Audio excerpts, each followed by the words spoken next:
ছোট্ট সুন্দর সাদা তারার মতো ফুলগুলো দেখতে পাচ্ছেন।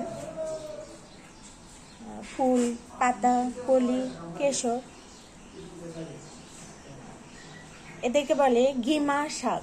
গিমা শাক আমি এখানে ক্যাম্পাসে প্রথম দেখি, আগে কখনো দেখিনি।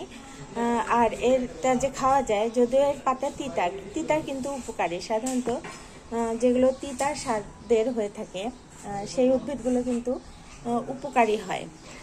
এটা যে নটে শাকের মতো মাটিতে বিছিয়ে যায়, এই যে শিকড় থেকে আবার অনেকখানি দূরে এই যে দেখতে পাচ্ছেন ফুল, পাতা। তো এটার বৈজ্ঞানিক নাম গ্লিনাস অপোজিটিফোলিয়াস আর মোলোজিনাসি ফ্যামিলি। তো গ্লিনাস অপোজিটিফোলিয়াস মানে গ্লিনাস জেনাসের যে পার্থক্য অন্যদের সাথে সেটা হলো এদের পাতারা অপোজিট এবং ফোলিয়াস অর্থ পাতা।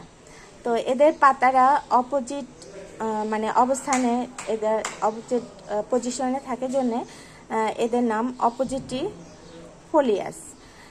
তো এই হলো যে আজকে আমার উদ্ভিদ গিমা শাক, যেটা গ্লিনাস অপোজিটিফোলিয়াস মোলোজিনাসি ফ্যামিলি।